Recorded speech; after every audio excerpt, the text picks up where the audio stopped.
ആകും. നമ്മൾ യേശുക്രിസ്തുവിന്റെ ഭരണത്തിന് അധീനരായി യേശുക്രിസ്തുവിനോടൊപ്പം ഭരിക്കപ്പെടാൻ നമുക്കും ഭാഗ്യം ലഭിക്കുന്നവരാണ് നമ്മൾ. ഹല്ലേലൂയ. പുതിയ നിയമത്തിലെ വ്യവസ്ഥ അനുസരിച്ച് കൃപായുഗത്തിൽ ജീവിക്കുന്ന ദൈവമക്കൾ ഓരോരുത്തരും യേശുക്രിസ്തുവിനോടൊപ്പം രാജാക്കന്മാരും പുരോഹിതന്മാരുമായിരുന്ന് ഈ ലോകത്തെ ഭരിക്കുമെന്ന് തിരുവചനം നമ്മെ പഠിപ്പിക്കുന്നു. 1000 വർഷം ഈ ലോകത്തെ യേശു തമ്പുരാൻ രാജാവായി ഭരിക്കുന്ന ഒരു കാലയളവ് അതിവിദൂരമല്ലാത്ത ഭാവിയിൽ ഉണ്ടാകും. ആ കാലഘട്ടത്തിൽ നമ്മൾ ഓരോരുത്തരും ഈ ലോകത്തെ നീതിയോടും നേരോടും വിശ്വസ്തയോടും കൂടെ ഭരിക്കുവാൻ നമ്മുടെ ജീവിതത്തിൽ നേരും വിശ്വസ്തയും നീതിയും ഉണ്ടെങ്കിലേ നമുക്ക് അങ്ങി ചെല്ലാൻ പറ്റത്തുള്ളൂ, യേശുവിനോടൊപ്പം ഭരിക്കാനും പറ്റത്തുള്ളൂ.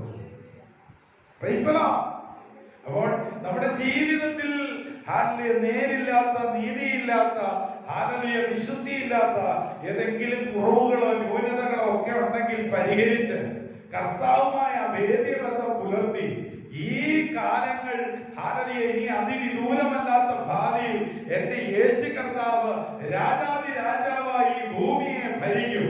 അവൻ രാജാവായി, രാജാക്കന്മാരുടെ രാജാവായി, രാജാവായി ഈ ഭൂമിയുടെ മേൽ വാഴുന്ന ആ നാൾ 1000 വർഷമാണ്.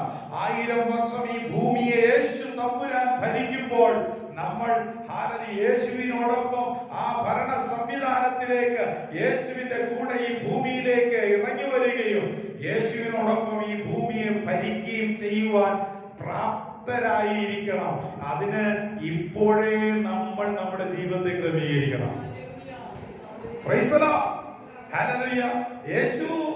യേശുവിന്റെ ഭരണം എന്ന് പറഞ്ഞാൽ നീതിയുള്ള ഭരണമാണ്. ആ നീതിയുള്ള ഭരണത്തിന്റെ കീഴിൽ അനീതിയുള്ള രാജാക്കന്മാരെ കൊണ്ടല്ല യേശു ലോകത്തെ ഭരിക്കാൻ പറ്റുന്നത്.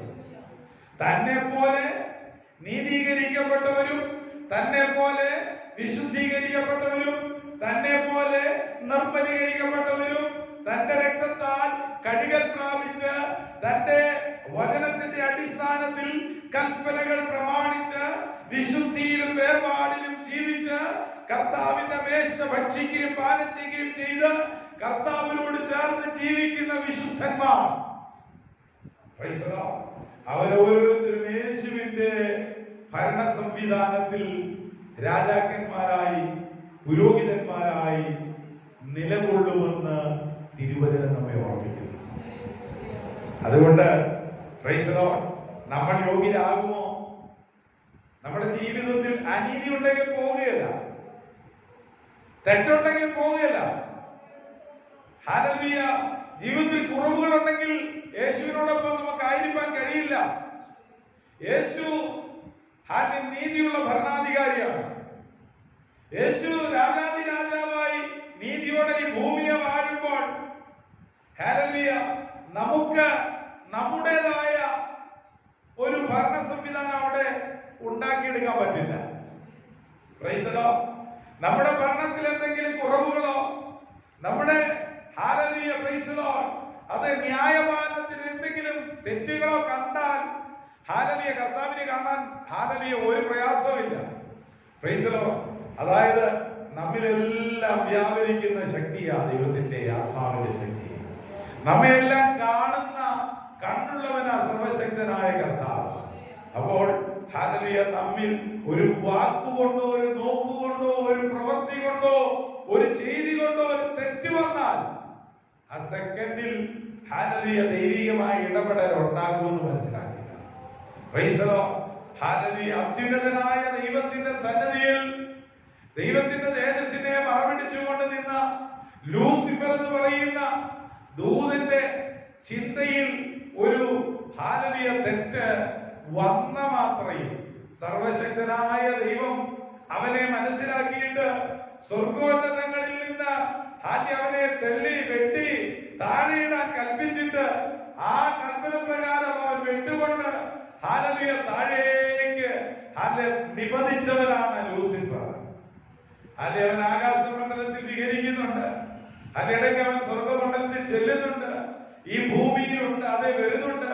അവന്റെ ദൂതന്മാർ ഹല്ലേലൂയ പ്രൈസ് ദി ലോർഡ്, അതെ അവനോടൊപ്പം ഏതാണ്ട് ദൈവത്തിന്റെ അതെ ദൂതന്മാരുടെ കൂട്ടത്തിൽ നിന്ന് മൂന്നിലൊരു കൂട്ടം ദൂതന്മാരും അവനോടൊപ്പം ഉണ്ട്. ഈ ദൂതന്മാരും വഴിതെറ്റിപ്പോയ ഈ ദൂതന്മാരും ഈ ലൂസിഫറും ചേർന്ന് അവന്റെ രാജ്യത്തെ അവരെ ക്രമീകരിച്ചുകൊണ്ടിരിക്കുക, അവങ്കിലേക്ക് അനേകരെ ആകർഷിച്ചുകൊണ്ടിരിക്കുക. മാത്രമല്ല അവ പറയും, നീ കോപിച്ചു, കുഴപ്പമില്ല. നീ പിണങ്ങിയിരുന്നു, കുഴപ്പമില്ല. നീ തെറ്റിയതോ, കുഴപ്പമില്ല. നിന്റെ ജീവിതത്തിൽ വിധിച്ചോ, ഒരു കുഴപ്പമില്ല. Praise the lord. അസൂയോ, ദ്വന്ദ്വപക്ഷമോ, ഭിന്നതയോ, ദേഷ്യമോ, ഹല്ലേലൂയ, അതെ പലതരത്തിലുള്ള വെറുപ്പോ, ഇതൊക്കെ നീ സൂക്ഷിച്ചു, ഒരു കുഴപ്പമില്ല. Praise the lord. നീ ഇങ്ങോട്ട് പോരേണ്ടവനല്ലേ. അതുകൊണ്ട് നീ വെച്ചു പുലർത്തുന്നത് കൊണ്ട് ഒരു കുഴപ്പമില്ല. നീ നരകത്തിലേക്ക് വരാനുള്ളവനല്ലേ എന്ന് പറഞ്ഞ് അവൻ നിന്നെ പ്രൈസ് ദി ലോർഡ് പ്രോത്സാഹിപ്പിച്ചുകൊണ്ടിരിക്കും. Praise the Lord.